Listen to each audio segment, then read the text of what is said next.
From JBS Studios in Greater New York, this is the JBS News Update with Teisha Bader.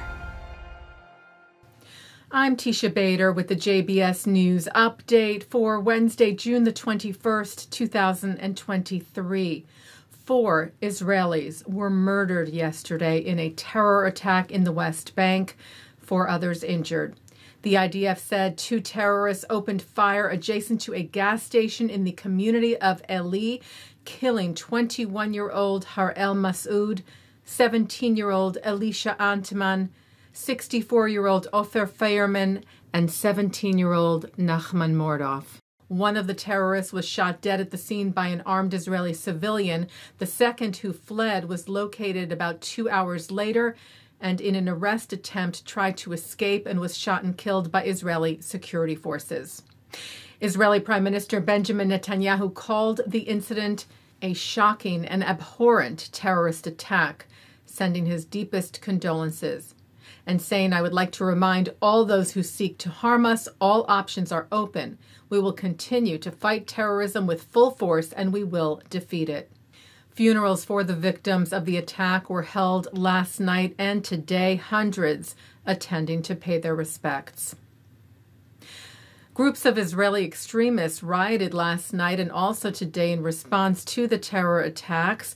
The IDF said Israeli civilians set fire to Palestinian property in the village of Tur Messiah this afternoon.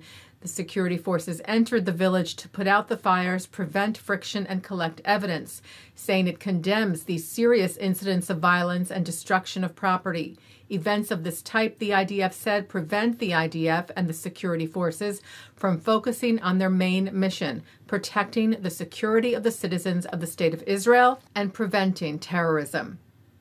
Netanyahu responded as well, saying the State of Israel is a nation of laws. All citizens of Israel are obligated to obey the law. I give full backing to the Israel police and the security forces in their efforts to maintain law and order. The Palestinian Authority's health ministry said that 1 Palestinian was killed and 3 wounded in the rioting. These circumstances are being investigated. Monday night, Israeli troops carried out a counter-terror operation in Jenin to arrest 2 wanted Palestinian terror suspects. The forces came under attack during the operation. The IDF said an exchange of fire took place between the forces and armed gunmen in the area.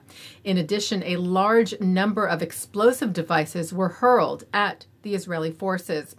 In the heavy gun battle that ensued, 7 Palestinians were killed, dozens injured. 2 IDF soldiers and 5 Israel border police officers were injured in the gun battle and also as a result of a large roadside bomb that was detonated against an army vehicle, the IDF said. And earlier Monday night, 2 IDF soldiers were lightly hurt in a car ramming attack near a security checkpoint in the area. The IDF said 2 assailants rammed multiple IDF reserve soldiers who were operating in the area of the checkpoint. The soldiers responded with fire and hits were identified. 2 soldiers were lightly injured, they said, and have received medical care. Ukrainian President Vladimir Zelensky's wife, First Lady Olena Zelenska, is in Israel this week. She met yesterday with Prime Minister Netanyahu's wife, Sarah Netanyahu. The Prime Minister's office saying their conversation focused on humanitarian issues, especially post-traumatic stress among children. On Monday, Zelenska met with Israel's President Isaac Herzog and First Lady Michal Herzog, and the 2 First Ladies also discussed various humanitarian issues, especially, Herzog said, the ways to best treat post-traumatic stress disorder in children and adolescents in general, and in conflict and war zones in particular. The 2 visited a children's hospital and a rehabilitation center. Zelenska also visited Yad Vashem, Israel's Holocaust Memorial Museum, accompanied by Chair Dani Dayan, where she took part in a wreath-laying ceremony and inaugurated Yad Vashem's new audio guide in Ukrainian. Zelenska also opened a new promenade named to honor Ukrainian couple Yulia and Roman Shepanuk, who hid a Jewish family during the Holocaust. She said, "This is a reminder to everyone that even in the darkest of times, you can be human, resist, save, and win." Taking a look now at our programming for tonight on JBS for Wednesday, June the 21st at 7 o'clock, it's Talmud Study. At 7:30, Israeli director Idan Haguel talks about his film Concerned Citizen. At 8, Robert Siegel looks at the essential questions of work, retirement, leadership, and aging with panelists Felix Benninger, Laura Carstenen, and Jerry Sonnenfeld.